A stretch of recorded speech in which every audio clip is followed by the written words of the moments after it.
But how do we as men, I'm talking as a cisgender male right now, and you are the same, I am assuming, how do we navigate I am, something like yes. that? Yes, yeah, yeah, before I get cancelled.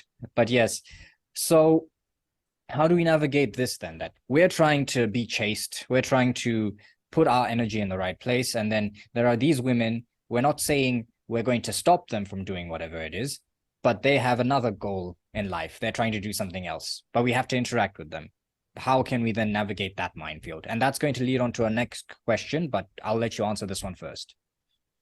Yeah, very good question. I would say, again, we did touch on it briefly before, but about sexual discipline and male accountability is very important. And the reason why I say that is because even for myself, when I started, I don't like to use the word practicing because I was always praying, but then I was also doing other extracurricular activities that I shouldn't have been doing. Let me just say it like that, right? And then obviously, gradually, you kind of cut them. That you cut the, to some people, I was practicing. So in terms of the dilemma with women, right? I kind of took the very strict approach, maybe because of certain massages and scholars that I was listening to, that was complete like avoid women, all women are sort of fitting at X, Y, and Z. Even some like female relatives, like cousins and stuff, because technically I can marry them. Even though culturally, in Nigerian culture, we don't marry our cousins, and I never saw my cousins like that. But I took a very strict approach, right? And again, it wasn't sustainable, wasn't feasible, and because I burnt out after like a couple of years. But like I would say that for men, because again, the way I was taught was that again, women are a source of fitna. Because anywhere where there's a potential, anywhere where you see women, they're a fitna, they're a threat. But then as I studied more and listened to other scholars and they were speaking about even like obviously we understand khalwa being seclusion with along with a woman is haram, you should avoid it. Now, even the way some scholars interpreted that is that it's haram when when there's an actual threat as opposed to a potential threat.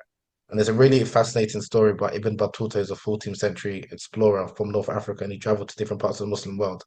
When he went to West Africa and he came across some of the scholars, I'm not talking about the layman, he came across some of the West African scholars, and he went to one West African scholar, went to visit him, and then he saw that he was talking to an attractive woman. This is what Ibn Battuta says. And then he asked him, he said, "Who's this woman?" And then he said, "Oh, this is my friend." And he said, "Your friend?" He said, "You've studied in our land. You've studied with that, you've studied Islam. What are you talking about? You've got a female friend." And the African scholar, the West African scholar, said that our women are not like the women um in your lands, and also it doesn't arouse suspicion. Like male female friendships is not seen as companionship, is not seen as like aib, or people will suspect that they're going to be doing anything inappropriate kind of thing. And then Ibn Battuta was shocked by that and he just left. He said this man is ignorant. Then he saw another scholar similar. And for me, the culture shock was quite, it was quite fascinating for me because again, like I mentioned before, originally from Nigeria. You see male female interactions. Not everyone is sleeping with each other. You have healthy platonic friendships between the genders. In other communities that I've visited, you don't have that. No, but then I've seen the extreme where you don't have no interaction with women at all. Then people just over sexualize women, and I think that can happen. And when I was going through that period where I just completely like I said, avoided women, very limited contact with women, even if I'm going to a shop to buy something, then even if I saw a woman that was wearing niqab, I remember when I was in Egypt, that I found that arousing. If I saw like part of her eye, and I was like, what the heck is wrong with me? But when I was not like, when I had healthy relationships with women, that didn't entice me. So this is something that even as a man, you need to recognize that women are always going to be alluring, whether they're scantily, and you also could become desensitized. I mean, many of us, because of what we've seen and stuff, we're not going to be so aroused by or enticed by a woman showing her hair. But in other environments, if you're not used to that, that might entice you. So again, it's understanding your context, understanding that I think it's work that you need to do yourself rather than putting the blame on the woman. I think as a lot of men, especially religious communities, there's this like obsession with women and policing women's bodies and making sure that they're not seen, not heard because they can, entice us. But then again, when I look at the stories of during the time of the Prophet Sallallahu Alaihi Wasallam and the famous story of Fadl ibn Abbas, this was on the farewell Hajj, where there was, and again, the hadith mentions, because some people might be thinking, why is I'm always speaking about beautiful women or attractive women? This is what is mentioned in the hadith. This woman was described as being a beautiful woman.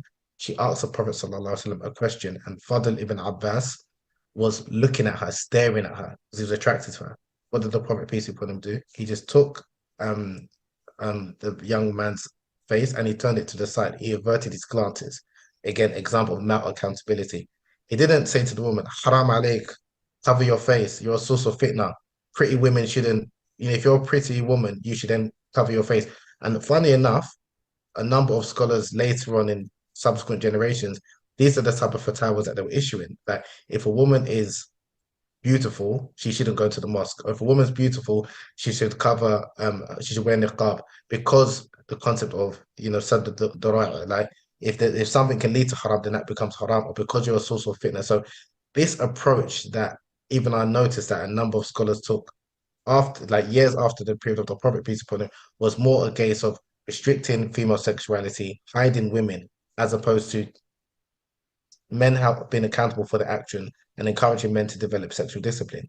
When we look at even traditional Muslim communities from Medina of the time of the Prophet, peace upon him, and the early companions, up until like again the pre-modern times, people have this. I think a number of Muslims have this image that in Islamic societies, or or all the women were fully covered when in niqab, like in maybe Saudi Arabia. That's not the case.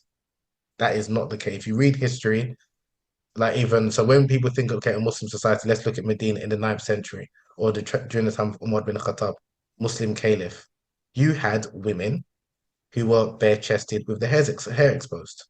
People are shocked when because people don't realize even the hijab. And again, this is not to say that a woman can walk around with a hijab exposed, but my point is that the hijab, and this is historical facts, so anyone can check this. It's not like me just making this up. The hijab was revealed to free women, right? Whereas women that were enslaved, concubines, were not required to wear the hijab, were not required to cover their hair and even cover their breasts. Some scholars did encourage them to cover their breasts. My point is, it was known that women in Medina, in an Islamic society, when Umar was the Amir al-Mu'minin, there was not all covered and veiled. And there's some reports that some of the women who were in the concubines would even serve the men, and there were ankles were exposed, their hair was out, and some of their breasts was exposed. Now, again, these are women that obviously some men, of course, men were attracted to them just because their status was different. It doesn't mean men weren't attracted to them. But my point is about accountability. When Allah subhanahu wa ta'ala tells the believers, he tells the men first, tell the believing men to lower their gaze and guard their private parts. Then he tells the women the same thing. Whereas we've just got this obsession that it's just the women. So, in answer to your question, I would say for the men, again, I mean, you can go to a society where there may be less temptation if that's what you want, but you're still going to see some temptation. But it's about owning that you need to develop sexual discipline. You need to be accountable for your actions. So again, whatever your trigger points are, this and the other, do what you need to do in order to count, but not just put this everything is on women, because, like you mentioned, some people are not even Muslim, so you can't expect a non-Muslim woman to wear hijab. So how can you expect a non-Muslim woman to be wearing the hijab like a Muslim woman is? Now, if it's a Muslim woman, obviously you can advise her, especially if she's your, like your wife, your sister, your mother, a woman that's under your, that might be controversial to say, but a woman that's under your domain, shall we say, you're going to be asked about that. But in terms of a Muslim woman that you're not related to, you can advise her, but she's this idea that a lot of men, oh, I need to give her nasiha, I need to give her nasiha. You need to give her nasiha because you're triggered, because she is arousing you. So maybe you've got the problem. I think if you've got good conduct and you treat people with respect, you may disagree with, again, how they're dressed and this and the other. People then will respect to you. And then when you're going to give them advice, they're more likely to listen to you. But if you're just coming from nowhere, or you're on social media with a Instagram handle that is, no pictures, so the people don't know who you are, and then you're just saying haram alaik or this is this, no one's going to listen to you. So it's about having hikmah. And again, I think for the men first and foremost, and be accountable for your own actions. It's not about projecting because you have these insecurities or these anxieties. You want to just kind of make sure all of the women are covered. You need to take accountability that, okay, maybe I need to avoid maybe certain place of temptation, like I said. Work on and developing sexual discipline, reading the stories as well of people who develop sexual discipline. So, like I mentioned, people like Malik ibn Dinar, who's a famous scholar, and his evolution. People like Malcolm X, I think his story, may Allah have mercy on his soul, which a lot of people don't really talk about, which for me was very inspiring. how we develop sexual discipline.